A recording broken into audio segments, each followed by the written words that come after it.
vai dar início à nossa quarta reunião extraordinária da comissão para discutirmos o projeto de lei número 1874/2016, que é da autoria do deputado Valdec Carneiro, que trata a respeito do deputado Valdec Carneiro, corrigindo, e também do deputado Bruno Dauário, autores e coautores, que estabelece normas para o funcionamento das instituições de longa permanência de idosos.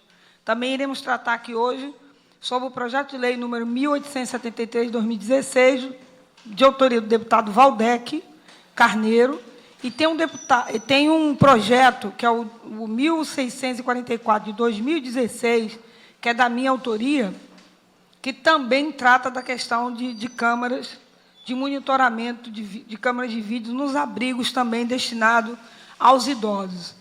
Calhou que o meu projeto e o do Valdec são parecidos, houve uma falha interna da mesa, que era para ter sido apensado um ao outro, e não foi, e acabou que os dois estão tramitando no mesmo período, né? Mas como nós temos um bom entendimento e a nossa ótica e visão é a mesma, com certeza nós vamos apensar esses dois projetos e fica autoria e coautoria minha do deputado Valdec, que os projetos são bem parecidos, são iguais, na verdade, o contexto é igual. Então, nós vamos tratar desses dois. Um, que é a questão de normas de funcionamento das instituições de longa permanência, e o outro, que trata da instalação de câmaras no sistema de circuito interno das instituições, né?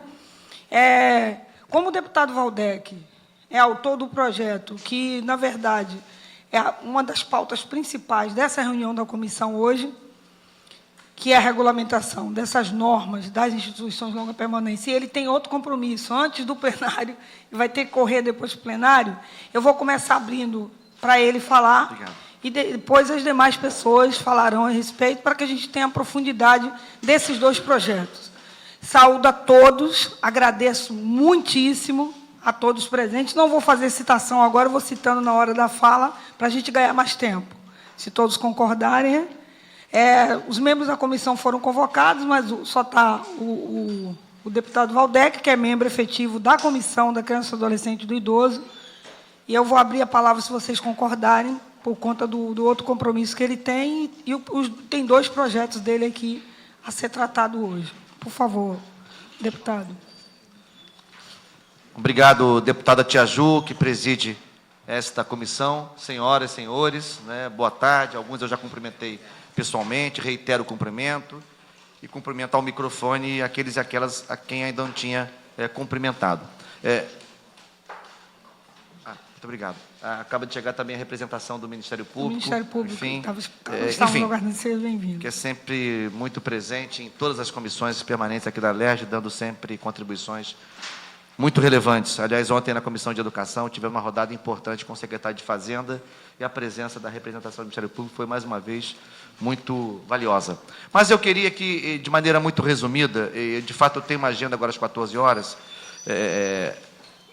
falar primeiro do seguinte: é impossível entrar direto na discussão dos projetos sem fazer, ainda que em 30 segundos, uma rapidíssima contextualização da situação dramática em que vivem os idosos e idosas em muitos abrigos, não é?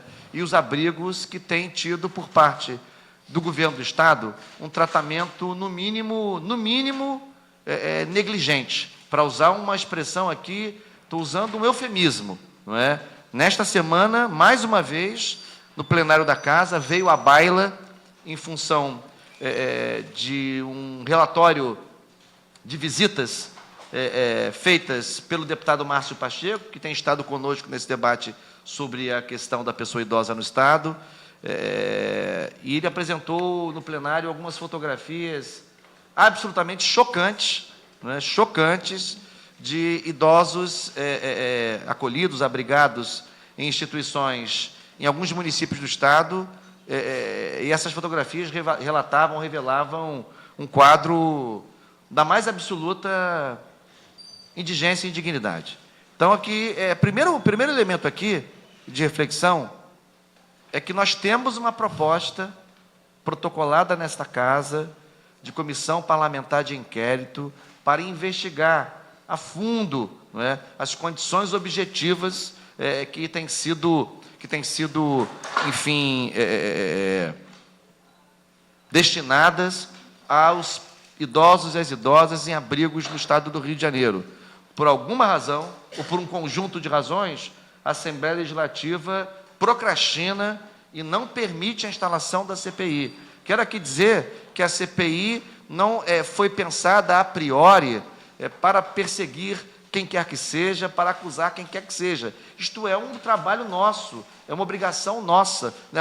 Além de uma prerrogativa parlamentar, uma obrigação nossa investigar questões que sejam relevantes, sérias, importantes para o Estado do Rio de Janeiro. E eu não tenho dúvida que esta é uma das mais importantes para o Estado. Não estou falando das pessoas idosas, estou falando de seres humanos. Então, o primeiro dado aqui é, mais uma vez, renovar o meu apelo para que a gente insista, e a comissão é muito importante nesse sentido, não só nós individualmente como deputados, mas a comissão permanente da criança, do adolescente e do idoso, insista para que essa CPI seja instalada, né? Esse é o primeiro dado que eu queria aqui trazer. E aí, fortalecendo a sua fala, claro, deputado, não atrapalhando o seu tempo limitado que está corrido, afirmar aqui que, inclusive, hoje também nós vamos deliberar uma audiência pública, e ontem em plenário já deixei registrado, mas eu vou citar aqui hoje, frisei ontem no plenário, decorrente de outras denúncias que chegaram à comissão, e nós demos o prazo até hoje de uma resposta. Hoje, até às 5 da tarde, eu preciso de uma resposta do líder do governo com relação à situação dos abrigos aqui, dos abrigos de idosos, os que chegaram ao nosso conhecimento, ao conhecimento do Márcio Pacheco. Nós estamos juntando, deputado Waldeck, eu e o deputado Márcio Pacheco, vamos fazer um relatório, e se a resposta não chegar até nós, até hoje, à tarde, de qual medida será tomada de emergencial, nós iremos tomar outras medidas, além da CPI que nós iremos instalar, insistir na instalação, que não é da nossa prerrogativa instalar, é de pedir a instalação dessa CPI, mas nós iremos tomar outras medidas mais radicais para que o problema com relação aos abrigos dos idosos, o problema lastimável e lamentável do que está ocorrendo, seja resolvido. Então, dei ao líder do governo o prazo, eu, enquanto presidente da comissão, dei o prazo até hoje, às 5 da tarde, de uma resposta de solução para este problema.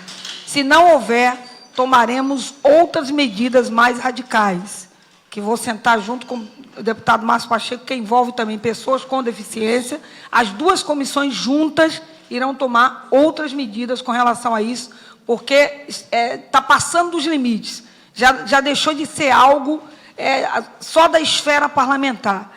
É algo de dignidade da pessoa humana. É desumano o que está ocorrendo, e não dá para a gente cruzar os braços ou só caminhar pela casa. Nós vamos ter que caminhar pela casa, pelas comissões, e tomar outras providências, outras medidas, para que o problema seja solucionado. Obrigado, deputada Tia Ju. Queria, inclusive, me associar a essas iniciativas, desde logo, que venham a ser tomadas para além do Parlamento, vale dizer, junto ao Ministério Público, junto à Defensoria, junto ao Poder Judiciário. Enfim, quero já de saída me associar a essas iniciativas. E lembrando que, inclusive, para quem sabe, e esclarecendo para quem eventualmente não sabe, para que a gente possa instalar uma CPI, são necessárias 24 assinaturas, não é, de parlamentares. Nós já tínhamos obtido esse número de assinaturas, mas, por razões sempre obscuras, alguns deputados retiraram suas assinaturas. Já tinham assinado e retiraram. Portanto, nós tínhamos perdido, o Tia Ju sabe disso, o número mínimo regimental para instaurar a CPI. Portanto, é dramática a situação. Vamos colher novamente. Pois é. E, além disso, também quero dizer que isso tudo está conectado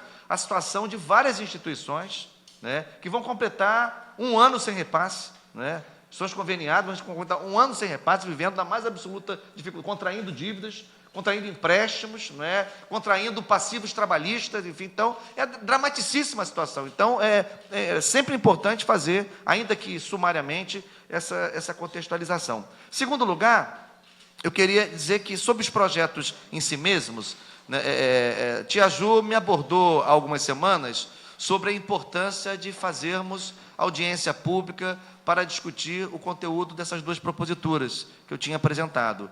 De saída, aceitei, porque assim, a melhor forma de votarmos uma lei assim, que seja o mais adequada possível, não é, ao interesse público e às demandas dos setores implicados, é fazer isso de forma dialógica. Então, por mais que a gente tente fazer um projeto estudado, fundamentado, enfim, isso não substitui a interlocução com a sociedade civil organizada, com os diferentes setores implicados na temática do projeto. Então, eu acho, Tia Ju, que as audiências, essa já não é a primeira, é a segunda, né, que a gente vem fazendo, certamente vão contribuir para o aprimoramento das propostas. No que me diz respeito, nas minhas duas propostas, não há nenhum cavalo de batalha sobre nenhum tema. Então, nós estamos abertos a aperfeiçoar as propostas, de modo que a gente consiga votá-las e aprimorar a legislação para as instituições de longa permanência para idosos no Estado. E eu me lembro que, na discussão do primeiro projeto, que é o projeto de lei 1874 de 2016, sobre o qual nós fizemos já uma primeira rodada introdutória na última audiência, já sobrevieram algumas sugestões que acho que são importantes, como, por exemplo, do Abrigo Cristo Redentor de São Gonçalo, veio uma sugestão importante, feita sobre a questão, na composição das equipes multiprofissionais, sobre a questão da ausência do assistente social em algumas das modalidades, né? Isso foi importante, isso deve ser assimilado, não tenho dúvida, sobre a questão da capacidade de acolhimento das instituições, outro tema sobre o qual nós chegamos a discutir aqui, nas três diferentes modalidades. Se fez uma discussão sobre a situação dos abrigos públicos, dos abrigos conveniados. Então, isso é um tema que deve ser melhor tratado, né? Porque para ver se a gente... Porque eu só acho perigoso, eu queria falar isso para vocês, acho perigoso que os abrigos, quaisquer que sejam, não tenham nenhum tipo de disciplinamento quanto à capacidade. Acho que tem que ter, mas tem que associar a capacidade, né, a variáveis que sejam intervenientes. Por exemplo, as instalações físicas, né, as dependências físicas, então, a quantidade de idosos, a quantidade o efetivo profissional estabelecido, disponível no estabelecimento. Então, eu só acho que tem que ter uma coisa de bom senso. Mas, quanto à proposta original, não há, sobre esse ponto também, nenhum tipo de a priori. Eu quero aqui dizer que estamos abertos ao aprimoramento da matéria. E o outro projeto é o projeto, e aí tem uma confluência de ideias. Bom, já digo aqui que não é nenhum problema, fazemos os projetos em coautoria, aproveitamos as ideias dos dois e ainda mais as ideias que vierem aqui da audiência, que é o projeto sobre a questão da instalação de sistema de monitoramento por câmeras nas instituições, né, evitando, evidentemente, os espaços dessas instituições que sejam espaços de intimidade, é óbvio, ululante, mas, de qualquer maneira, quanto a essa questão, Tia Ju, os projetos, os dois podem se fundir num só e viramos coautores, de minha parte, com o maior prazer, com a maior satisfação. Eu só acho que a gente deveria aprimorar o máximo possível os textos. Ambos já passaram em primeiro turno, em primeira discussão, não é? Portanto, a tramitação já está em bom andamento, então acho que a gente só não deveria, enfim, levar muito tempo para a gente aproveitar o ritmo da tramitação. Mas, de qualquer maneira, estou aberto ao diálogo e me coloco à disposição das sugestões, das críticas, das observações, que possam, de fato, aperfeiçoar essa legislação sobre um tema tão importante, tão sensível, para o Estado do Rio de Janeiro, mais ainda nesse contexto dramático, que tenderá a ter, penso eu, uma elevação do seu grau de dramaticidade, tendo em vista o quadro político com os fatos novos de hoje, né? Eu não sei se todos sabem, mas o próprio presidente da Assembleia Legislativa, que está adoentado, né? Está adoentado, se tratando de um problema de saúde, embora não esteja licenciado, mas tem faltado as sessões por seu problema, por seu tratamento de saúde. Hoje deu uma declaração à imprensa, ele mesmo, o presidente da casa, do PMDB, portanto, aliado político-governador, dizendo que o que cabe ao Rio de Janeiro é uma intervenção federal ou impedimento do governador. Portanto, eu acho que isso vai jogar ainda mais água no moinho das tensões e dificuldades que vive o Estado do Rio de Janeiro. Isso vai afetando todo mundo, né? A educação vive uma situação dramática, a saúde também, e também a assistência social, não só os abrigos as instituições que atendem idosos, mas também que atendem crianças vítimas de violência, pessoas com deficiência, enfim, uma série de segmentos que precisam da presença efetiva do poder público, de políticas públicas, que é o que nós estamos tentando fazer aqui. Então, eu queria, de minha parte, dizer que é um espírito totalmente aberto, né, às críticas, às sugestões, ao aprimoramento das duas matérias e também quanto à fusão dos dois projetos, para que o façamos em coautoria, que para mim será um prazer. Obrigado, deputado. Vou começar aqui abrindo, citando algumas pessoas presentes. A Luciana Calassi, que é diretora do Orfanato Romão Duarte, um dos mais antigos do estado do Rio de Janeiro, o mais antigo, né? Prazer, Luciana. O Carlos André de Matos, que é gerente operacional do abrigo Cristo Redentor. Cadê ele? Tchau, José. Não está aí, não? Ah, está ali. Tá. O Antônio Carlos e Rubens Guimarães, que é do Fórum da Pessoa Idosa, o Carlinho, nosso querido Carlinho. Então, já receba a notícia aí, Carlinho. Hoje, quando eu descer para o plenário, vou pontuar novamente que eu estou no aguardo de uma resposta hoje. Com essa notícia de manhã aí do nosso presidente, eu não sei que providências tomarão, mas eu estou certo de uma coisa, essa comissão que eu presido tomará medidas mais radicais, com certeza, com relação a essa questão, porque já não dá mais para esperar, já não dá mais, já passou do limite. E iremos começar novamente em conjunto as duas comissões, porque envolve a pessoa idosa também, que a comissão do Márcio Pacheco, que é a pessoa com deficiente, acaba, tanto na questão da infância e juventude, como também na do idoso, acaba a gente tendo que caminhar juntos, porque envolve os dois. Então, nós vamos fazer esse documento juntos e vamos tramitar quem de direito, Ministério Público, Defensoria e, de repente, até órgãos internacionais. Não sei, vamos aguardar a resposta hoje à tarde. E colheremos novamente, se foi falta de assinatura, nós começaremos a colher um colhimento de novas assinaturas para a instalação da CPI. Né? Não vamos desistir dessa questão. Angélica dos Santos, que é da Associação de Crianças e Idosos Especiais. Prazer, Angélica, ter você aqui. A Simone e Daniele, da Casa do Repouso, Vovó Santino. Vovó... Não é Santino, não? Santina. Foi o João. Não tem problema, mudou aqui um pouquinho. Chalé da Vovó, de Rio Comprido, está aí presente também. Agora também chegou o nosso... o Ministério Público, você não colocou aqui. Ah, está aqui. Eu que não vi. É o doutor Luiz Cláudio de Almeida, que é o coordenador do Centro de Apoio Operacional das Promotorias de Justiça de Proteção ao Idoso e à Pessoa com Deficiência no Ministério Público. Eu acho que todos estão com o projeto em mãos, né? Com os projetos que estão em mãos. Não sei se deu tempo de dar uma analisada. Alguns estiveram aqui conosco, como o Carlinhos, que é do Fórum da Pessoa Idosa, e alguns pontos foram levantados.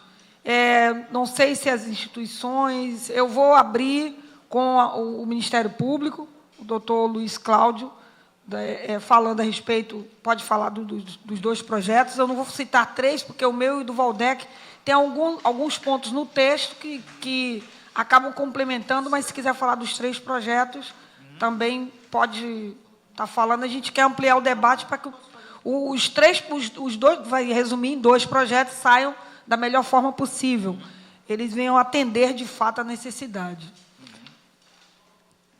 Bom, gente, em primeiro lugar, gostaria de agradecer o convite, né? Deputada Tia Ju, a senhora já teve vários contatos conosco, né? Sabe que o Ministério Público está à disposição sempre para colaborar. Sempre. E sempre que formos convidados, estaremos aqui, fora com uma situação de força maior, né? Que às vezes acontece. Mas também gostaria de cumprimentar todos aqui, vários conhecidos, o Rômulo, que é também o Ministério Público, de certa forma, porque assim, eu não sei se você está pela SBGG e Ministério Público, né? Então, o Rômulo é nosso perito, expert aí na questão de fiscalização de LPI. Eu gostaria, assim, antes de entrar no projeto, dar algumas notícias que eu acho que vão ao encontro do que o deputado Valdec falou, né? eu fico feliz pelo fato da Alerj estar ficando mais consciente dessa questão em relação aos idosos. Porque, de fato, há uma omissão histórica com esse setor, né? O poder público, em geral, isso nacionalmente, isso não é uma característica do Rio de Janeiro, mas nacionalmente, a assistência à pessoa idosa, ela é sempre relegada ao terceiro setor, mas sem apoio nenhum. Isso é uma realidade que todo mundo aqui conhece. E o apoio, ele aparece sazonalmente, sem estar inserido num projeto, numa política. Às vezes acontece porque tem uma afinidade maior, às vezes tem, né, um governante, alguém que tem, por algum motivo, um histórico de trabalho na área, apoia mais, aí troca, aí não apoia mais. Então, assim, a gente se ressente de uma política contínua num segmento que tende a crescer. Eu acho que todo mundo que trabalha aqui na área sabe, mas é nunca demais lembrar que nós temos mais idosos do que crianças. Quer dizer, num médio prazo, talvez a gente tenha até escolas fechando, porque não vai ser necessário. E aí, por outro lado, a outra ponta da vida das pessoas, a gente não terá estrutura para atender, porque, proporcionalmente, quanto mais idosos vulneráveis, né? A gente torce para todo mundo aqui envelhecer com plena autonomia, bem, mas a proporção ela vai seguir. Aumenta os idosos, mais idosos terão Alzheimer, mais idosos terão outros tipos de demência, enfim, precisarão de um apoio. E o Ministério Público ele já vem trabalhando fortemente em cima disso, e nós estamos fazendo um levantamento de todas as instituições do Estado. Esse levantamento eu estou colocando aqui de plano, deputada, porque está à disposição. Quando a gente complementar esses dados, eles são para ser compartilhados. E o nosso plano de gestão de estratégica para 2018 será monitorar a qualidade de todas as instituições, né? A gente levantou, por alto, mais ou menos 500 instituições no estado do Rio de Janeiro. Sendo que nós não temos nenhum dado oficial, assim, não há, esse é um fato que eu acho que também tem que ser falado, não tem um repositório oficial das instituições, das ILPIs do Estado do Rio de Janeiro. Não tem um órgão ao qual você pergunte e vem uma informação precisa. As informações são parciais, né? A Vigilância Sanitária tem o seu, mas se bater com o Ministério Público não é a mesma coisa, porque tem instituição que a gente não conhece, tem outros que eles não conhecem. Se a gente procurar para a Secretaria de Estado de Assistência Social, vai ter outro. Se a gente perguntar para o Conselho do Idoso, vai ter outro. Então, a gente não tem o básico, que é simplesmente o diagnóstico de que percentual que a gente do que a gente está falando. Então, eu acho muito pertinente que haja uma CPI, que haja essa atuação, o Ministério Público está disponível, com os nossos dados, quero deixar claro isso, porque os dados não são, desse ponto, eles são para compartilhar com outros agentes mesmo que trabalhem a política. Especificamente em relação ao projeto, né, na audiência passada veio a promotora Cristiane Branquinho, né, já passou aqui como é que foi a situação. A gente teve aqui uma preocupação, algo que já foi falado, acho que é a questão do quantitativo, né, que é justamente a lei atual fala em 60, numa audiência pública que teve há um tempo atrás, né, a gente teve aqui, a Luciana estava também, falamos da questão do 60, não era um número mágico e tal, a gente viu que foi alterado, só que da parte do Ministério Público a gente tem uma certa preocupação com que número seria esse número, né? E um ponto que eu não sei se foi discutido, acredito que sim, mas me desculpe se eu for redundante, mas eu tenho que falar isso, é que quando você estipula, da forma que está aqui, vagas por modalidade, é importante que se lembre que o idoso ele muda de modalidade dentro da própria instituição. Da própria instituição. Então, assim, uma pessoa que efetivamente você pode ter um acúmulo em uma ou outra modalidade. Então, eu posso ter 40 hoje, né? Digamos, eu tenho uma instituição que está à conta, né? 40, 40, 40. Teve um AVC, mudou, eu já estou contra a lei. Mas eu estou com 120, né?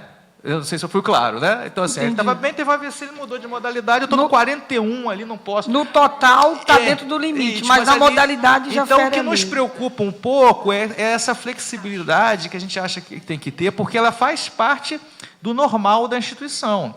No entender do Ministério Público, né, e aqui é um debate, cada um tem a sua opinião, quando o idoso se referencia na instituição, é cruel você mandar ele embora quando a situação piora. Então, assim, a gente estaria numa situação de gerar conflitos, crises, para todo mundo, porque com certeza a instituição ela não vai querer essa solução, a família do idoso não vai querer, o idoso não vai querer, e isso foi o que mais nos chamou a atenção, muito embora a gente perceba a boa intenção aqui desse número, né? Internacionalmente, os contatos que a gente tem, não se trabalha, que os países que a gente teve contrato, com França, Itália, enfim, esses aí que a gente sempre vê isso, não tem essa preocupação numérica, tem uma preocupação com estrutura. O deputado falou aqui agora, e equipe.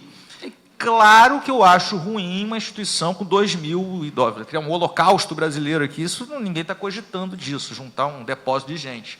Mas, assim, ainda que se tenha um número, ok, 120 é um número ok. Eu acho que atende mais à realidade do que os 60. O senhor diz no geral, no e geral, não dividir por isso, modalidade. Eu acho que a gente pode criar uma armadilha para a gente mesmo, porque o que acontece em relação às modalidades é o que a resolução 283 já diz, que é a equipe, né? Se você tem idosos com um maior grau de dependência, a equipe tem que ser maior. É claro, né? Se eu tenho um idoso que anda, come sozinho, vai ao banheiro, sai eventualmente, não precisa quase pouca equipe. Se eu tenho um idoso acamado, a equipe, quer dizer, a lei ela tem que, na verdade, se preocupar com a equipe que vai dar suporte, exato, e não a quantidade de... Não a quantidade distribuída por modalidade. Vagas. Então, na verdade, a preocupação aqui do projeto, na lei, seria de deixar explícito essa equipe para cada tipo de modalidade. Para cada modalidade, para dar suporte. Exato. Aí, assim, qual seria essa equipe? Eu acho que é outra discussão. Mas, assim, o que eu quero pautar é que não é tão importante essa divisão numérica, é mais importante o suporte. O que nos causa, a gente percebe como é fruto de maiores problemas, porque aqui a gente está falando de instituições sérias, né? Não estamos falando de instituição picareta. Essa aí a gente tem que fechar. Tem que fechar. Não é aqui que a gente está discutindo. As instituições sérias padecem, muitas vezes, por falta de equipe. Porque a equipe é cara, né? Então, toda vez que a gente tem uma definição, por exemplo, na lei, da contratação de uma equipe, isso vai gerar um ônus financeiro. Então, a gente tem que modular isso. Então, muitas das pessoas, as pessoas falam assim, doutor, eu posso terceirizar, em vez de ser esse funcionário meu, de carteira assinada, eu tenho um outro, eu tenho uma maneira de contratar uma empresa, eu tenho não sei quem que ajuda, que pode ser. Isso é o nosso dia a dia. Não estou falando assim, estou batendo no martelo, mas é o nosso dia a dia. Da porta do MP, o MP ele tem um manualzinho que a gente produziu de fiscalização, em que o foco é a dignidade do idoso. Assim, a gente não está muito preocupado com formalidade, a gente está preocupado se o idoso está bem tratado, está ok, o estatuto do idoso é respeitado ali dentro, né? A equipe é capacitada. Por que a equipe tem que ser capacitada? Porque se ela não for, o idoso não vai estar bem, porque não sabe lidar com o idoso, né? A gente não pode entender que a ILPI pode ser formada de pessoas de boa intenção que não têm capacidade, porque assim, o fato de você tratar da sua avó, a gente vê isso muita gente, eu ajudava a minha avó, aí quero ajudar aqui, você atrapalha ali, porque tal qual qualquer área, há uma expertise de cuidar, da pessoa tem que saber como cuidar, por isso que a equipe é importante. E aí eu acho que é uma reflexão que tem que ter essa casa, de modular que equipe é essa necessária. A RDC 283 fala alguma coisa de equipe. Eu li aqui, está assim, num caminho muito próximo disso, não tenho crítica nenhuma. Acho aqui, até a questão da assistência social, para mim, tem que ser obrigatória. Até eu assim, não tinha nem percebido que estava aqui, assim, porque para a realização de vários serviços que são obrigados pelo Estatuto do Idoso, é necessário ter assistente social, para ter o acompanhamento, os estudos sociais periódicos. Então, não consigo conceber uma ILPI sem assistente social. Entendeu? A coisa diversa é a assistência social, ela pode ser, o município pode ajudar de alguma maneira. Olha, se tiver um assistente social trabalhando lá, está ótimo, é a nossa visão. A gente não está preocupado se ela tem carteira assinada, está preocupado se tem um assistente social trabalhando regularmente lá. E, assim, para complementar, assim, passar a minha fala, eu acho que a gente também percebe que muito do custo das ILPIs decorre de uma certa omissão na área da saúde do município e do Estado. Porque não é incomum a gente ter situações, por exemplo, a estratégia da saúde da família passa no bairro inteiro, pula a ILPI, não entra lá dentro. Não entra lá dentro. Agora, por que não entra lá dentro? É uma boa pergunta, porque a ILPI é a casa do idoso. Então, todo o serviço que deveria ser prestado a esse idoso se estivesse em casa, Tem que ser. Eu estou dizendo o quê? Fornecer medicamento, fornecer fralda, consultas, exames. Então, a gente percebe que a saúde, ela não reconhece esse universo como o universo dela. E aí o Estado terceiriza o serviço por completo. Então, se a gente for fazer um levantamento do custo da ILPI, pelo menos uma parte a ILPI gasta indevidamente. Indevidamente. Pode olhar qualquer ILPI que vai estar lá comprando fralda, está comprando remédio, quando deveria ser fornecido gratuitamente. Então, um grande salto também que eu acho de qualidade seria trazer a saúde para a discussão, para ela reconhecer o seu papel dentro das ILPIs. Né? A gente aqui está falando de ILPI que atende um público vulnerável, não é ILPI de pessoas que pagam 15 mil reais, não é isso que a gente está falando. Mas é um público vulnerável. Esse público vulnerável tem direito ao SUS, tem direito a tudo, e ele não recebe esse direito. E a gente fala isso porque eu, particularmente, já fiz termos de ajuste de conduta com municípios, né? Não é o Rio de Janeiro, para isso, para garantir exame de próstata. Eu acho isso um absurdo. Que o secretário de Saúde acha que não pode excluir essa população de fazer exame de próstata ou exame ginecológico das mulheres só porque elas moram dentro do ILPI. Foi necessário instaurar um inquérito, chamar o secretário de Saúde e, assim, compeli-lo a assinar o óbvio, porque isso, quando isso não acontece, o que vai acontecer? A LPI vai gastar do seu dinheiro, muitas vezes usa, vale lá de bingo, jantar dançante, não sei o quê, para gastar um dinheiro que, na verdade, não deveria ser gasto. Né? A LPI, na verdade, ela deveria gastar com serviço de hotelaria, basicamente, que é o que ela oferece. E outra coisa importante também, e aí, se houver uma discussão mais ampla, não na lei, mas uma CPI, o que seja, as ILPIs são muito impactadas por falta de projetos habitacionais para idosos, ou comuns que tenha vaga para idosos. Porque se eu for em várias das ILPIs, vários idosos que estão, em várias delas, poderiam estar morando numa casa, desde que tiverem um suporte, desde que tem um bairro onde tem uma estratégia de saúde de família, onde tem um CRAS. Ele não precisa estar a ILPI, na verdade, é uma estrutura que deveria apenas atender idosos que perderam, em alguma medida, sua autonomia e independência. Precisa 24 horas de um apoio.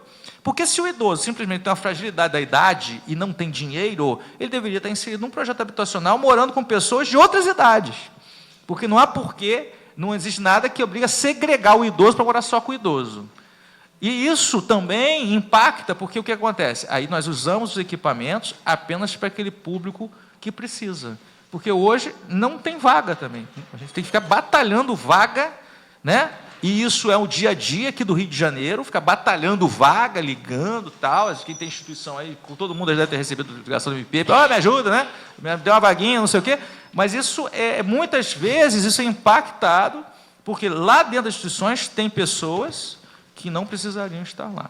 Em relação à questão do vídeo aqui, esse aqui não foi discutido outra vez, foi? Não. Que a Cristiana me falou. É que, doutor, esse projeto do Valdec, da Câmara de Vídeo, entrou em pauta, e aí eu me lembrei que eu tinha um projeto também, e é mais antigo do que o dele. Certo. E aí foi uma falha da mesa, o projeto entrou em pauta. E aí eu falei, Valdec, vamos levar também para o debate, já que a gente vai falar sobre a questão das ILPIs e da pessoa idosa, o projeto tem a ver, claro. E a gente encaixou nessa reunião. Esse assim, eu nem refleti muito sobre isso, porque eu estou sabendo agora, mas assim, os problemas que nós tivemos em relação a esse tema estão ressalvados aqui, porque tem ILPI, até a pedido da família, que instala a câmera dentro do quarto, e aí tira a privacidade do idoso. A intenção do projeto não é tirar nessas áreas, não pode. Eu não li aqui. A câmera. É mais de monitoramento mesmo. E fiquei mais tranquilo, que eu vi agora que tinha essa ressalva, porque a gente tem várias reclamações, porque tira a privacidade da pessoa. E a questão da segurança, ela tem que ser suprida de outra maneira, que não violando direitos constitucionais, né? Equipe, né? Porque o que se critica é porque é o seguinte, você bota a câmera, diminui a equipe, aí ninguém aparece. Então, às vezes, você volta lá, tem casos até graves de pessoas que morrem mesmo. Na verdade, a câmera é para monitoramento da área, para a questão da segurança do idoso. Exato, né? ok. Não, ok. Assim, eu só estou falando que esse aqui eu não refleti, mas assim, eu só quero ressaltar que o que seria uma objeção, já vi que já foi excepcionado, que a área privada ela não vai ser Não vai ser monitorada. instalado. E tem que ser acompanhado pela equipe mesmo. Mas quero registrar que eu não sei se a deputada teve esse tipo de notícia, porque a gente já recebeu esse tipo de notícia de reclamação. Recebi. Câmera dentro do quarto, dentro, assim, banheiro, para ficar monitorando a pessoa, um Big Brother, né? Isso aí viola a privacidade da pessoa. Bom, assim, se eu vou continuar, qualquer coisa eu faço outra intervenção. Tá? Obrigado, doutor. Vou abrir aqui também para a Luciana Calassi, que além de diretora do Orfanato Romão Duarte, também é diretora do abrigo lá do Caju, que é para Nossa Senhora do Socorro, que é para idosos. Então, ela cuida do início e do fim da vida das pessoas. Boa tarde.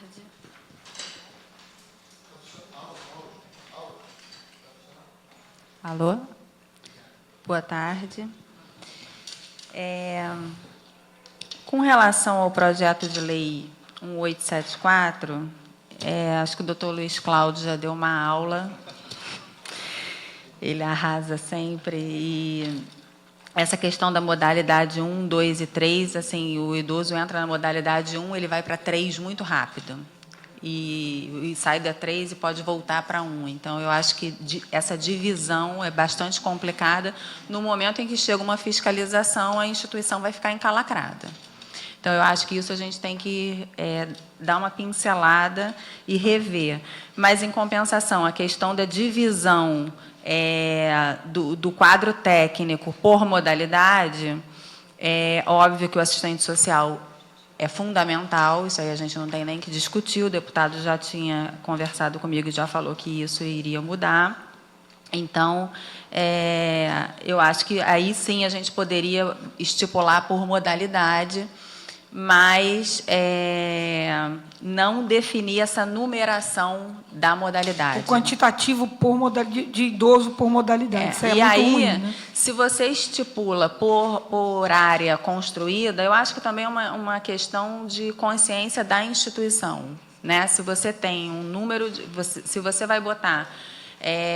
você tem uma área construída muito grande, mas você não vai ter aquele número de funcionários, e aí isso vai contrabalançar a fiscalização, você vai conseguir estipular isso na lei.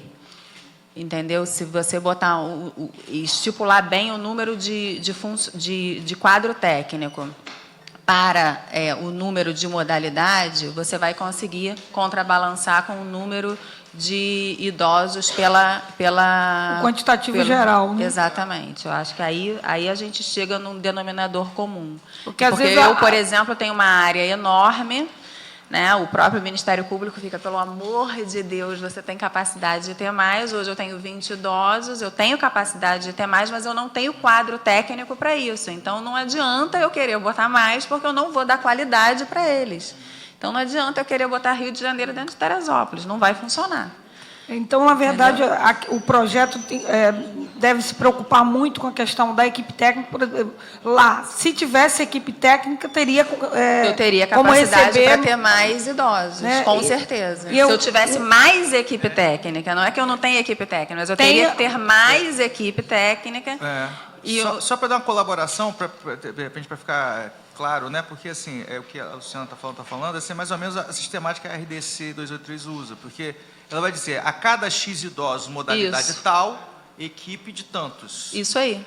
Aí, assim, se a gente usar isso aqui, por exemplo, a capacidade é 120, mas, para cada tipo, por exemplo, se eu tiver 10 idosos, modalidade tal, a equipe é tanto. Isso então, aí. você vai dosando em cima da modalidade para que eu vou remanejando a equipe, é mais fácil. E aí isso dá uma flexibilidade, né? Se eu tiver menos equipe, por exemplo, a minha equipe é a mínima, então eu não vou poder modalidade 2 e 3, 1 eu posso. Aí melhorei a minha equipe, eu já posso ter mais alguns, de repente eu posso ter 10 que são modalidade 3. Isso é o que se tiver espaço físico também, né?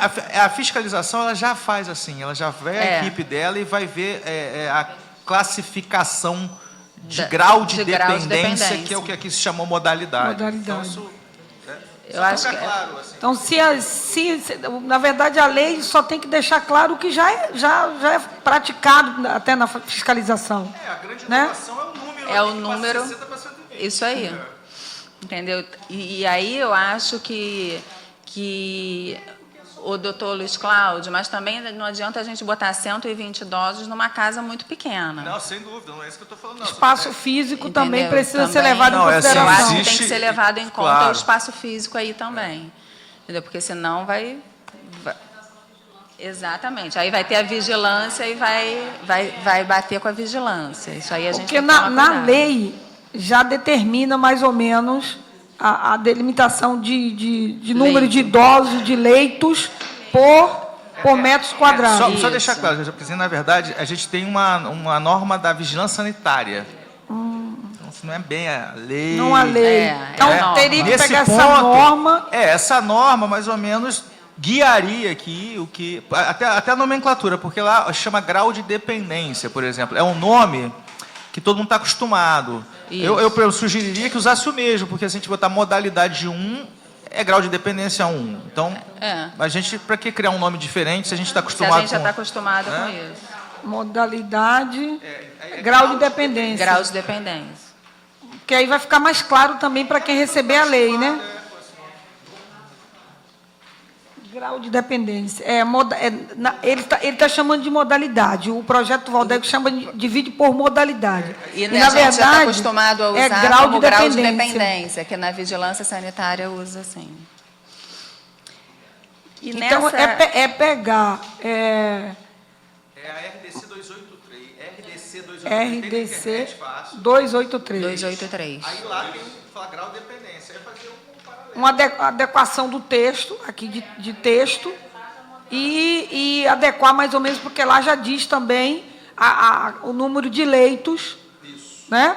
O número de leitos, a quantidade de idosos por leito, adequar a lei à linguagem que já está sendo usada, né? Aí teria que fazer uma correção do texto, e já adequar essa normativa da vigilância sanitária, deixando explícito na lei, em forma de lei, porque não é lei, só tem uma normativa da vigilância. A gente estaria transformando essa normativa em lei. Né? Seria um... Mas assim, nem tudo na RDC 283 é bom, né? A gente tem que Não, a gente vai copiar tudo, não. Nós vamos pegar isso aqui. Isso.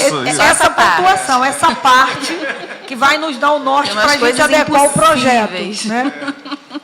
Essa parte aqui que eles dividem por número de leitos, a nomenclatura que eles usam, em vez de modalidade, grau de dependência, a gente adequa o projeto para que, quando as todos que trabalham com idosos, as ILPIs, pegarem, não achar que é uma nova, é algo novo que está surgindo. Não é novo, é o já existente. A gente só está transformando em lei, né, mas bem adequado. Por isso que é importante o debate, a discussão, porque que teve vários projetos de lei, acabou de ser aprovado um, que eu estive com um dos secretários, e falou, foi aprovado um projeto de lei que não vai poder ser usado, porque não se compra tornozeleira, se aluga o serviço, se aluga a tornozeleira e também o serviço de manutenção. Então, foi um projeto que vai ter que ser mudado, vai ter que fazer uma alteração na lei. Por isso que é bom alguns projetos a gente tem que trazer e tem que discutir mesmo. Aliás, todos os projetos passam nas comissões para isso. E projetos como esse, não dá para passar só por passar, porque vai causar mais confusão do que contribuição, né? Então, a gente não quer isso, nenhum deputado autor da lei, não é isso que se pretende, né? Eu vou abrir aqui para... Deixa eu só falar da questão das câmeras, desculpa, Ju. eu esqueci do... Das- A fala estava com você, Não, perdão. não tem problema, não. Das câmeras, só tenho uma preocupação, que é a que o doutor qual Luiz Cláudio projeto? falou, do projeto das câmeras. Aqui no artigo 2º diz que as Tem câmeras... dois, tem o meu e tem o do Valdec. Tem um o seu, 644, primeiro aqui. 1873. O artigo 2º diz, as câmeras, na primeira página, que serão instaladas nos locais destinados aos cuidados dos idosos e onde estes permaneçam durante o dia e a noite, ou seja, é onde estão os leitos, onde estão as camas. Então, teria que alterar. Isso me preocupa, porque tem idosos que tomam banho no leito. E aí eles vão estar sendo filmados durante o banho. Então, assim, não é que não tenha que ter câmera no leito, mas, ao mesmo tempo, essa câmera, o idoso está ali sujeito vai depender também da modalidade, né? Em que modalidade o idoso não é bom. Eu acho que a área comum da instituição, mas eu acho que no leito eu acho que é um pouco complicado. Tá. Vou colocar essa observação aqui para a gente fazer a alteração. Não Eu haver não sei câmera. o que as demais instituições pensam, mas, assim, acho que o idoso no leito, acho complicado. Não sei o que o doutor Luiz Cláudio acha. Só no caso das dependências, né? Não, eu sou contra a câmera no leito. Não, acho que câmera só em área comum. Jardim, no máximo refeitório, aquela área que o pessoal vê televisão. Sala de televisão. No máximo. Salão de festa. No máximo. Porque, Salão assim, de festa. eu Nas concordo. áreas comuns, eu acho que já... Na entrada da instituição. Assim, e o leito, para mim, é uma área privativa. Ainda que seja um leito compartilhado, né? Porque pode ser... mas é privativo. O que ele faz ali, eu acho que não deve ser... Né? Eu particularmente... Então, são nas áreas comuns.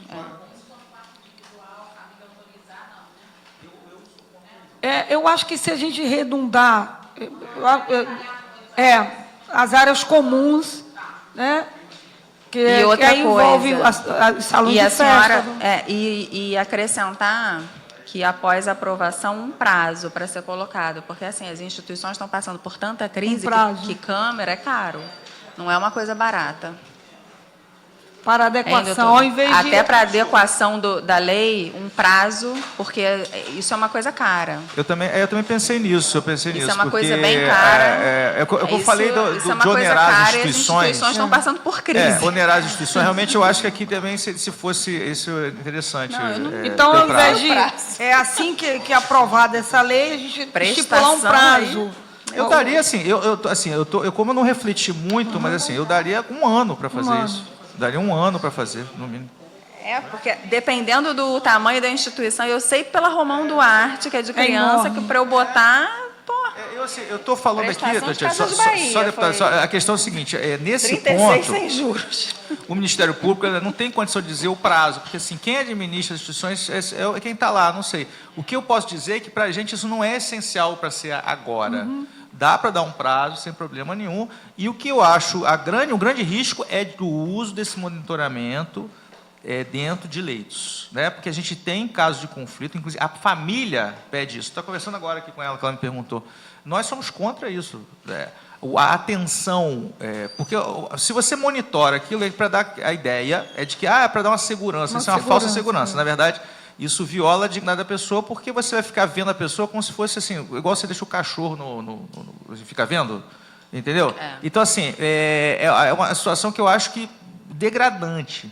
E a segurança da ILPI, quem dá é a equipe, não é a câmera. A gente tem situações participando de evento agora de pessoas que morreram asfixiadas dentro de quarto com câmera, porque ninguém assiste a câmera.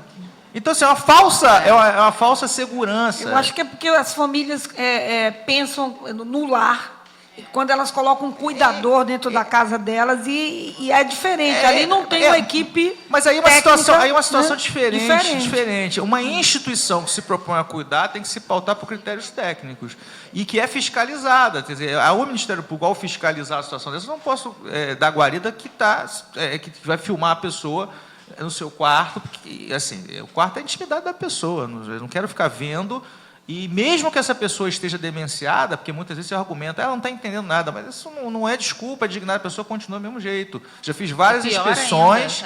Talvez seja pior ainda. Já fiz várias inspeções em que, por falta de capacitação da equipe, a gente chega, está a idosa nua, nessa situação e eu me recuso a entrar. Não, doutor, não está entendendo. Não, mas assim, peraí, não é porque ela está na situação... E aí com a câmera pior ainda, total constrangimento. Né? E assim, instituições que banheiro não tem porta... Porque não tem, não há como separar a dignidade que a gente tem da dignidade do idoso demenciado. Se eu não vou usar o banheiro com a porta aberta, ele também não vai usar o banheiro com a porta aberta. Também não tem dois pesos e duas medidas. Então, as soluções para essas questões de segurança, elas têm que ser usadas sem violação de direitos. Então, assim, a equipe de vez em quando dá uma olhada, né? O posicionamento desse quarto é um lugar mais próximo de um apoio, porque, assim, filmar, para mim, não é a saída, né? Então, assim, concordo. E esse prazo, só de precisar, o Ministério Público, às vezes, ele vem para colaborar, mas tem coisas que a gente...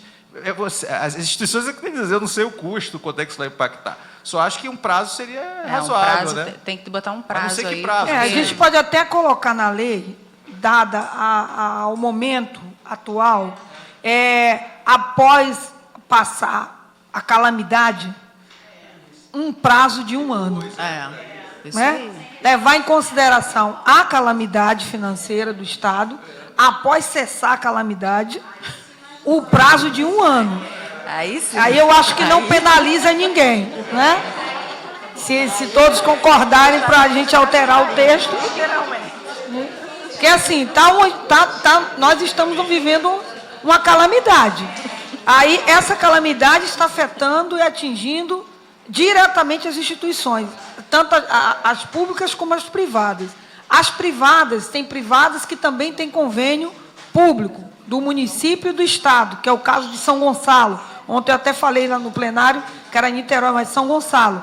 É privada, mas tem convênio com o município e com o Estado. Está sem repasse dos dois, há 1 ano, sem receber o repasse. Quer dizer, a Prefeitura está repassando. O Estado não está repassando. Quer dizer, a calamidade está alcançando a instituição. Então, eu acho que, se todos concordarem, a gente faz uma correção no texto, colocando após a calamidade, terá o prazo de 1 ano. Ou seja, quando a calamidade passar, ainda terá mais 1 ano de sustentação aí para poder a lei começar a valer, né? Eu acho que é razoável, dada a situação e a circunstância, né? A gente fazer essa alteração, adequação. Pronto. Luciana? Encerrei. Obrigado pela sua contribuição, Luciana. O senhor Antônio Carlinhos, nosso querido Carlinhos, quero suas considerações, sua opinião, sugestão dos projetos. Passa o microfone. Não chega, não? Acho que chegou, já chegou. Dá para sair? Tira aqui. Não vai dar também. Mesmo tirando, não vai dar. Olha, o meu time não vai dar. Tá. Beleza. Bom, boa tarde a todos e todas. Meu nome é Antônio Carlos, mais conhecido como Carlinhos. Sou membro do Fórum Estadual do Idoso, servidor público aposentado federal, trabalhando no Abrigo do Cristo Redentor, me aposentei lá, portanto, conheço um pouquinho das questões que aflige aí a todos nós, que é a questão do idoso. Bom, sobre a questão das câmeras, eu acho que em áreas comuns, como já foi dito, eu acho super válido. Dentro dos setores, enfermarias e tal, né, leitos, tal, não acaba com a privacidade. É um caso sério isso é muito ruim. No Abrigo Cristo Redentor, nós já tivemos sistema de câmeras, sistema de vigilância com câmeras em áreas externas, né? E funcionava bem. Os desocupados que por lá circulavam dia e noite foram afugentados com essas câmeras. Mas, infelizmente, no início de 2015, por aí, eles foram embora porque não recebiam pelos serviços prestados. E, com isso, os desocupados voltaram a frequentar lá dia e noite. Uma pena, né? Mas, bom, eu quero dizer aqui o seguinte, valeu a pena eu ter vindo para ouvir o que eu ouvi aqui da tia Ju, né, do deputado Valdec. Eu acho importantíssimo, principalmente no que concerne a CPI. Eu acho que essa CPI vai colocar muita coisa em cima da mesa para ser discutido. Sobre essa desgraça que vem acontecendo nos abrigos, com as pessoas idosas. Um absurdo muito grande isso. E eu acho, tia Ju, que ao invés de colher novas assinaturas, eu acho ideal aproveitar as que já existem e ir atrás daqueles que retiraram as assinaturas após uma reunião com o governador Pezão. Foi um fato lamentável isso. A sugestão de um novo papel que está todo borrado, todo rasgado, todo rabiscado. Esses que mantiveram, a gente vai conseguir colher novamente e pegar novas assinaturas. Por isso que a proposta está muito rasurada. Com essa nova realidade que eu vi hoje, aqui na LERJ, eu acho que vamos ter mais adesões. Porque eu acho que a ficha caiu. Bom, o exemplo de que é preciso essa CPI para trazer tudo à tona, eu vou dar um exemplo da questão do Abrigo Cristo Redentor. Eu não vou contar a história toda, porque ela é longa e não dá tempo. Mas as coisas lá voltaram a piorar. A qualidade da alimentação lá servida está muito ruim, tia Ju, muito ruim. Não há dieta específica, mas todos estão comendo de tudo lá. Há um ou outro lá que tem uma dietazinha lá específica, mas é muito raro. Estão servindo, a cooperativa que está lá trabalhando, ela está servindo alimentação e está faturando por pessoa. Ou seja, por prato.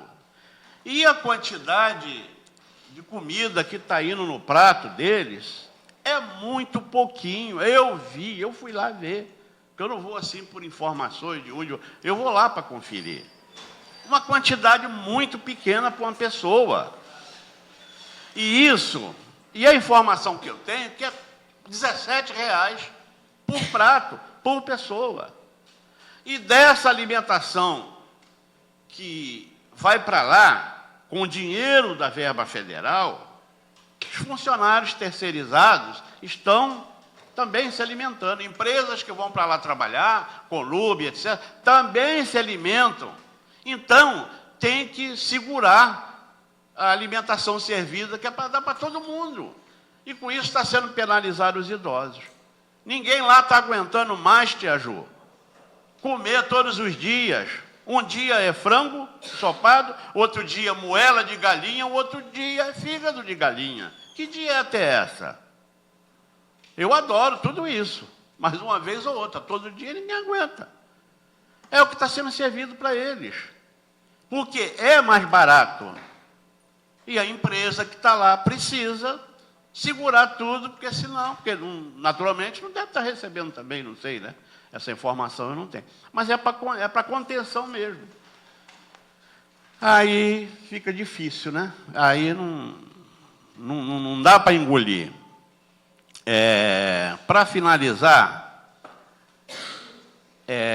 a questão das curatelas lá.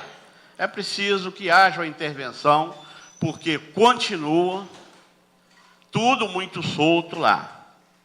O dinheiro dos idosos continua sendo usado para a manutenção do Abrigo Cristo Redentor. As informações que me chegou de lá é de que compraram máquinas de lavar para colocar em todos os pavilhões com dinheiro dos idosos. Então fica aqui o registro, Tá? até para a título de informação do Ministério Público, a gente vai estar... Com dinheiro dos idosos. Até fazendo por escrito, nós vamos, pela comissão eu vou fazer um relatório. Depois o senhor... Seria bom fazer... E é preciso. Só fazer um breve registro, não quero interromper o senhor não, só para um registro, porque a gente tem acompanhado de perto essa questão de curatela. Já detectamos vários abusos no Estado, inclusive, e, enfim, é algo que nos preocupa muito. Então, se mandar, a gente já tem alguns encaminhados. Assim. A gente faz um encaminhamento, seu Carlinhos. A gente já vai anotar aqui, vamos fazer um encaminhamento ao Ministério Público para averiguação dessas preciso, informações. é preciso. Agora, eu pediria só ao senhor, a gente Só vou encerrar. se atentar ao projeto, Não. porque eu tenho que encerrar as Tá, três não, por vou causa do plenário. encerrar. Eu vou encerrar aqui. Mas a gente vai fazer esse encaminhamento. Eu vou encerrar. Para se ter noção, doutor, tem lá uma base de 145 pessoas idosas que não têm curatela, mas seu dinheiro é sacado. E todo mundo lá sabe quem são as peças que fazem isso, as pessoas, desculpa, as pessoas que fazem isso. Mas ninguém quer ir atrás para responsabilizar. Tá? Passa as informações. E o abrigo assim que virou... terminar aqui, Te a ajuda. doutora Rosana está ali, vai colher as informações com o senhor, a gente vai gerar um relatório e vai encaminhar para o Com toda Ministério essa Público. situação de precariedade, falta de dinheiro lá, o abrigo virou cabide de emprego. As pessoas que foram demitidas, cuidadores e outros mais, no atendimento direto ao idoso, foram demitidos, estão sendo contratados agora outros, apadrinhados, como administrativo. Está cheio a administração de pessoas dando cabeçada lá. É esse o meu registro aí. Obrigado aí, desculpa aí o tempo. Aí. Assim que terminar aqui, o senhor pode acompanhar a doutora Rosana para a gente gerar um relatório e fazer os encaminhamentos, tá? Prazer.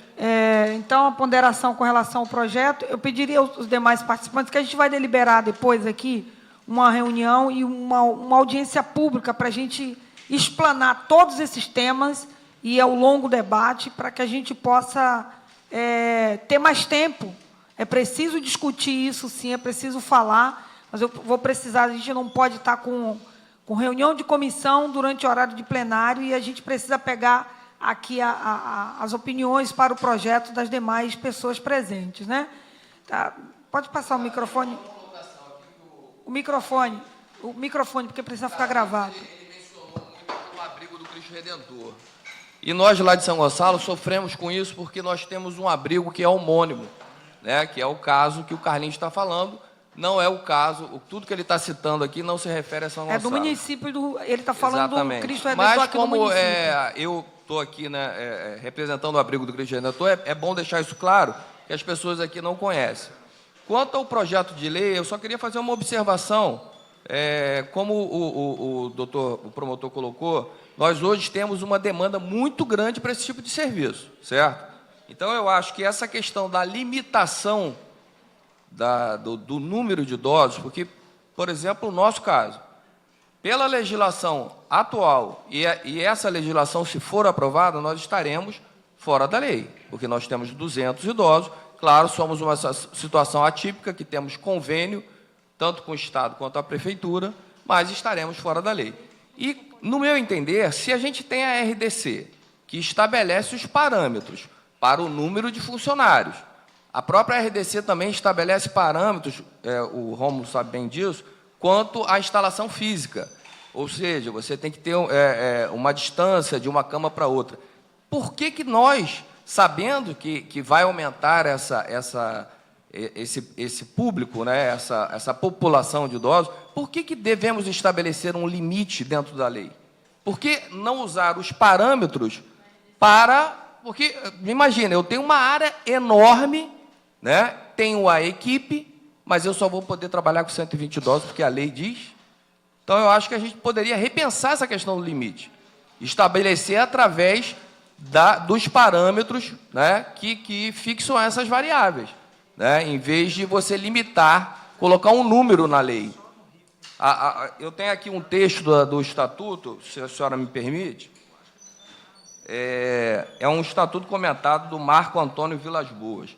Ele coloca o seguinte: o atendimento personalizado não é criação do Estatuto, já estava referido na Portaria 73 de 2001.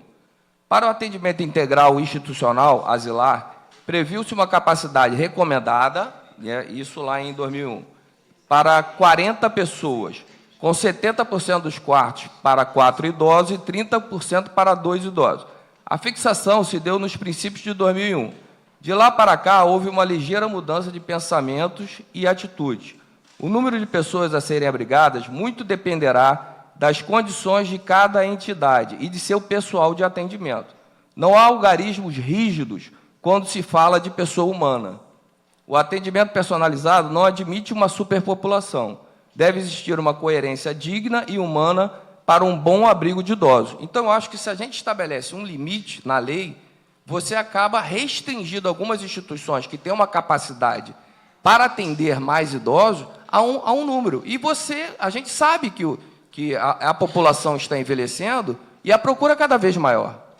Então, eu acho que poderia se pensar nisso. É o Rômulo? Não, o Rômulo é o Carlos André, lá do abrigo do Cristiano Antônio de São Carlos Gonçalo. André, foi até pontuado aqui, nessa questão do quantitativo, Sim. não pesar só a área construída. Não, e sim a equipe é porque a resolução da diretoria colegiada, que o próprio promotor colocou, a 283, ela fixa todos esses parâmetros.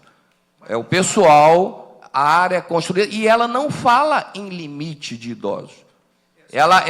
São os parâmetros... Só para corroborar, porque assim, o limite de idoso só tem no Rio de Janeiro. Só no Rio de Janeiro. O Brasil inteiro não trabalha com um número fixo. Trabalha do jeito que ele está falando. Exatamente. Então, assim, é por isso que ele tá fazendo essa colocação, que a gente acha pertinente o que ele está falando, por isso que a gente tem esse debate. Como eu falei, assim, o ruim é você ter um universo, sei lá, uma instituição com 2.000 pessoas jogadas. Mas isso faz com que o Rio de Janeiro seja um caso sui generis, entendeu, deputado? Porque, assim, até instituições privadas levam em conta isso. Não se instalam aqui porque aqui tem um limite e outro estado vizinho não tem. Então, isso eu acho que tem que ser ponderado o que ele está falando. Assim. Se a instituição tem a área, tem o pessoal, a equipe, por que estabelecer um limite? Se ela tem a área física, se ela tem a equipe de acordo com os parâmetros estabelecidos, por que se estabelecer um limite? Né? Eu acho que você acaba diminuindo o número de vagas. Eu acho que esse tema deve ser... Já nas instituições públicas não há limite de vagas. Mas te ajuda só para historiar, porque isso se deveu a uma representação de inconstitucionalidade. Porque quando a lei veio, falar público e privado, houve o Tribunal de Justiça entendeu que o público estaria fora porque seria um vício de iniciativa a LERJ regulamentar a administração de abrigos públicos. Mas o que ele está falando é importante salientar, assim, não tem um parâmetro técnico, assim, não tem nenhum documento técnico que vai dizer um número X, que o máximo que o LPI pode ter 120, 60, não existe isso. O que houve no Rio de Janeiro, muito calcado pela história aqui, né, caso Santa Genoveva, tal, é que em algum momento se entendeu que o limite seria importante. Mas o Rio de Janeiro é uma situação sui generis. Não tem estado nenhum, norma nenhuma, porque também na legislação federal não existe norma que dê um teto. As normas dão equipe e espaço. É isso que tem. Se eu tenho um espaço grande, eu posso receber mais... Se eu tiver equipe e espaço, eu recebo mais pessoas. Parâmetros internacionais trabalham até com números grandes, às vezes. Né? A gente já tem... Assim, não estou dizendo o que é melhor, o que é pior. Né? O melhor é um ambiente humanizado, que funcione bem, que eu queira morar. Você fala assim, se eu entrar aqui, achei legal, moraria aqui, está ótimo. Mas, assim, esse número realmente não é algo que seja respaldado no parâmetro técnico. O que ele está falando é algo que realmente acho que tem que ser pensado. Tem que ser pensado. Para não colocar em lei algo que não vai ser... Porque bota um diferente do Brasil todo. Fica diferente. Senão acontece o que aconteceu com essa legislação de agora, de 60. Né? Porque muitas instituições elas ultrapassam esse limite de 60 e houve, inclusive, né, o pedido de inconstitucionalidade. Né? Eu acho que se a gente pegar os parâmetros, né, número de funcionários por cada idoso, aí vai se levar em consideração o grau de dependência do idoso. Para cada grau de dependência, né, grau de dependência 1 é X funcionários, grau de dependência 2, 2X. Então, você já estabelece ali a equipe.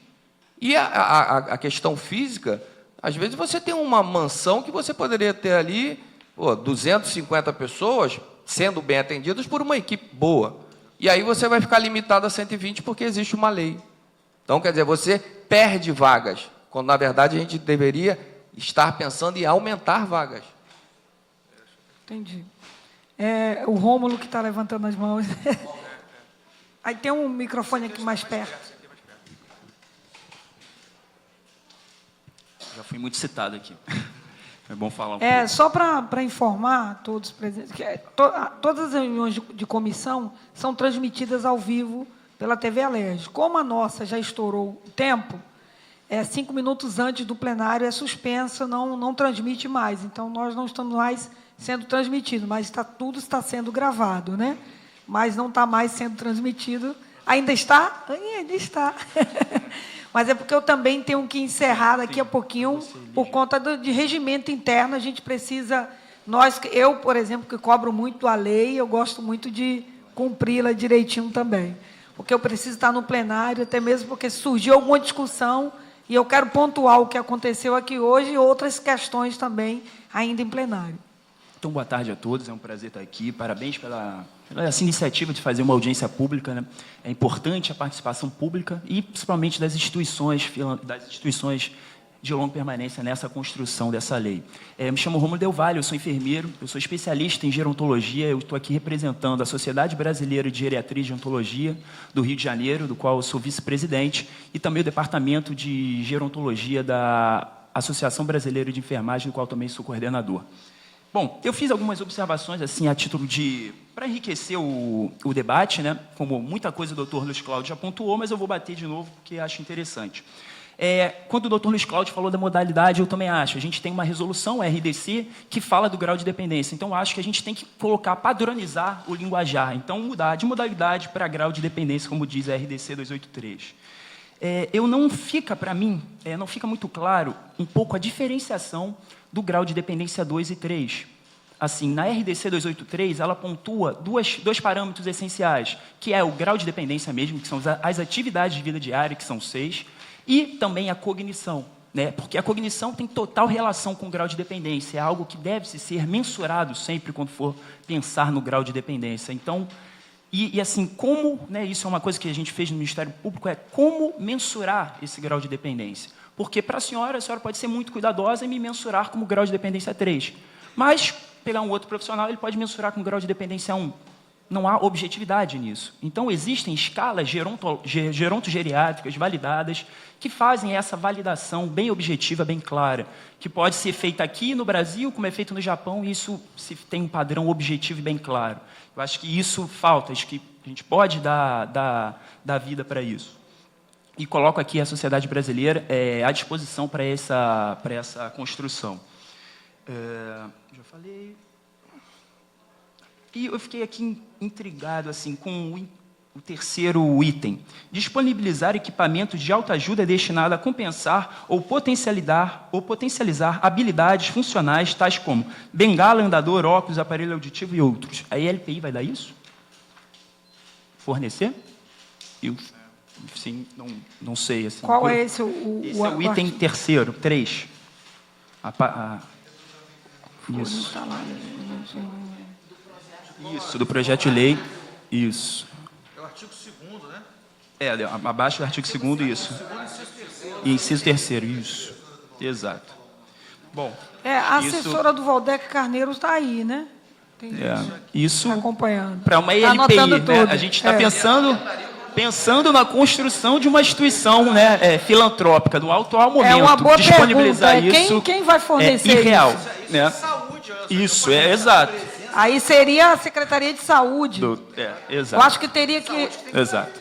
Seria importante aqui, como é seu nome? Ariane, a gente aproveitar já a lei e inserir aqui a responsabilidade da Secretaria de Saúde. Né? Vamos ficar atentos, medicamento, fraldas, porque o Estado tinha uma secretaria da terceira idade, né? Envelhecimento saudável, que tinha o cartão cidadão. E era que com esse cartão cidadão, alguns idosos faziam uso de fraldas, compravam as fraldas. Esse programa foi extinto do Estado, ele não existe mais. Né? Os idosos ficaram totalmente desamparados com o desmantelamento da secretaria e dos programas, que é o pior. Né?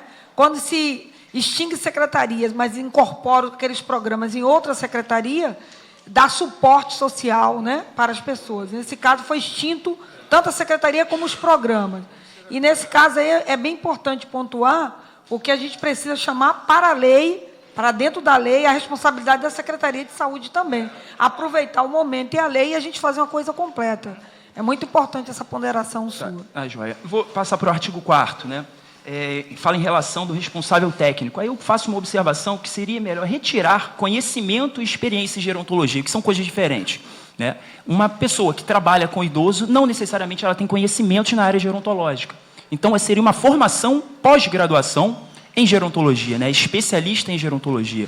Acho que aí, sim, seria uma grande qualidade, um salto de qualidade para essas instituições. A gente tem várias instituições formadoras a nível de pós-graduação de gerontologia, a UERJ, a UF. Então, assim, a gente tem profissionais para dar conta desse papel.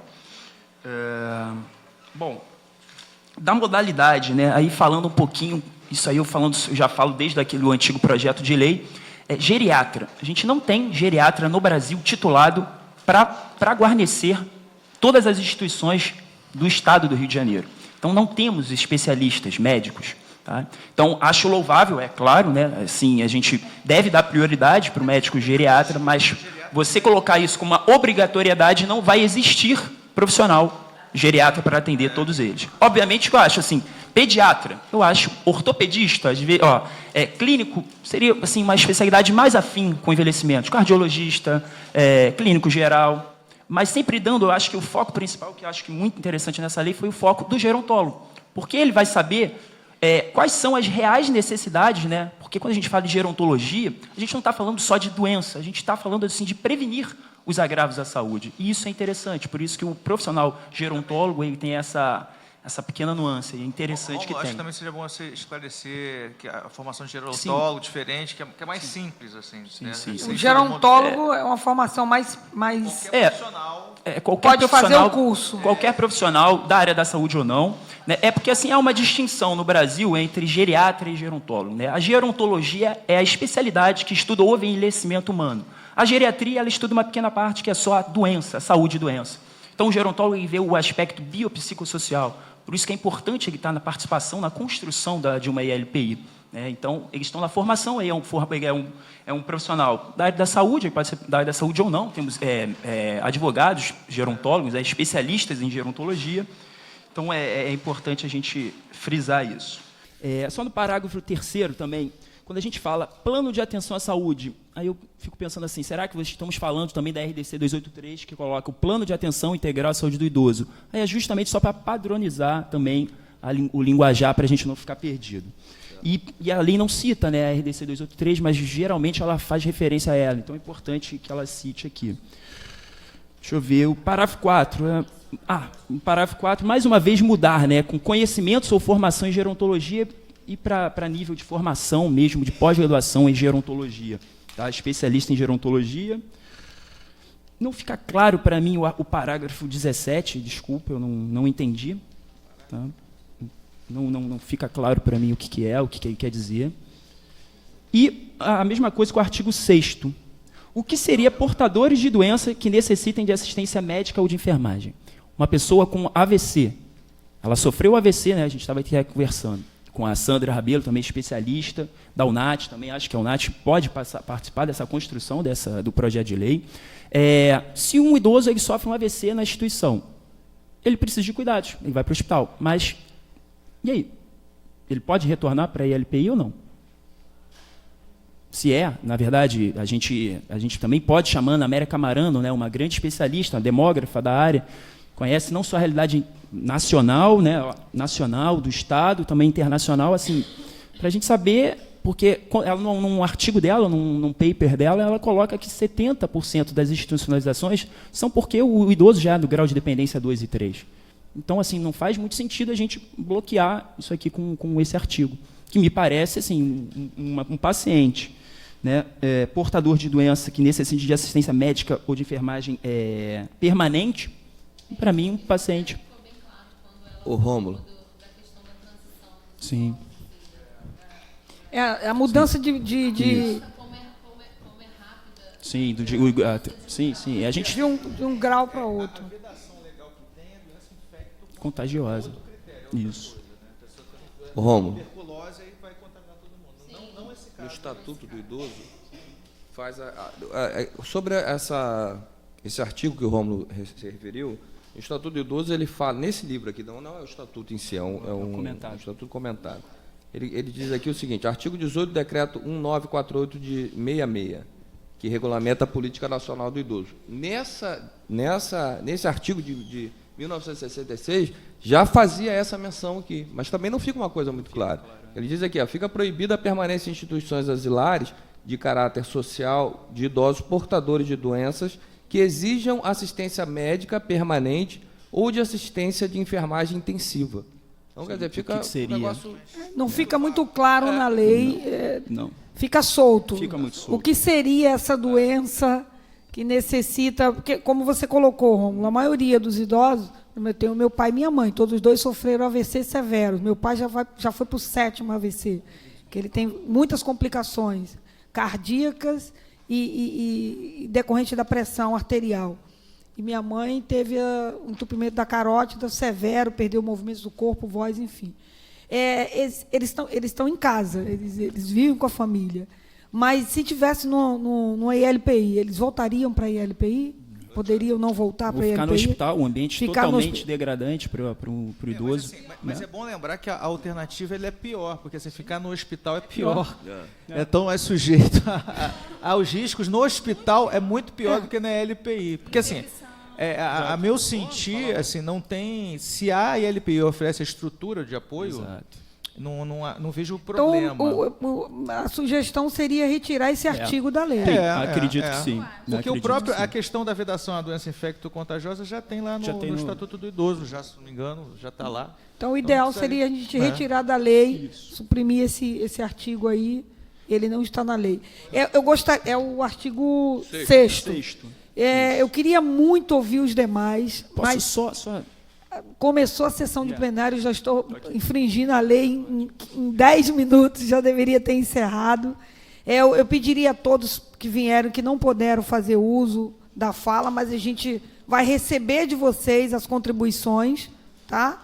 O que vocês tiverem a respeito de ambas as leis. Eu acho que das câmeras já ficou bem claro a gente fazer as alterações com relação aos locais de instalação dessas câmaras. E do projeto, esse projeto do Valdec, que normatiza o funcionamento das LPIs, eu acho que a gente precisa receber das instituições ainda. A gente poderia marcar uma nova reunião, o ideal é antes do recesso, para a próxima semana. Pode marcar. Eu pediria ao secretário da comissão, o João, a gente vai precisar, para que todos os demais que não puderam contribuir, para que a gente corra também com a tramitação desses projetos, que a gente também não pode deixar o projeto parado, ver uma data para a próxima reunião, para a semana que vem. Para a próxima semana, ver se tem horário. Verifica se há possibilidade de agendamento. Inclusive, eu tenho que deliberar fazer outras deliberações da comissão.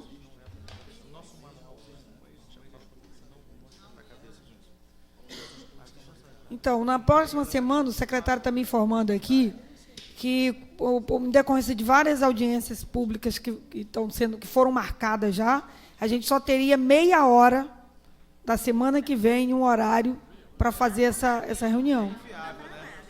Não é viável, porque meia hora não dá para a gente falar nada. Pode encaminhar, sim.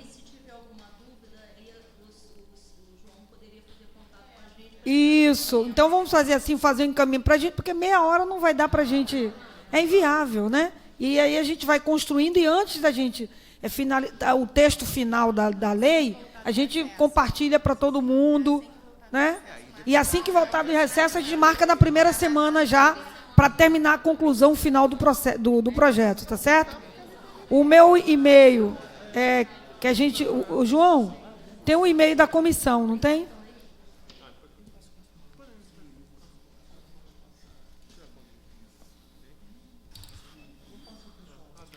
Ele encaminha para todo mundo o e-mail que ele está com o e-mail de todos, para vocês mandarem as contribuições. As dúvidas que tiver, a gente vai ligar para cada um de vocês, tá? E marcar, assim que voltar do recesso, primeira semana, a gente fecha o projeto, os dois projetos, com a conclusão do texto final, de acordo. Aí a gente vai ter tempo de estudar as propostas e ver as normativas que já existem, para a gente mudar a nomenclatura, enfim. Combinado assim? Eu ia fazer deliberações aqui, mas por não haver quórum da comissão, dos membros da comissão, não posso deliberar nada, não posso ser eu mesmo como presidente sozinha votar. Então, por conta do tempo regimental, declaro encerrada essa sessão.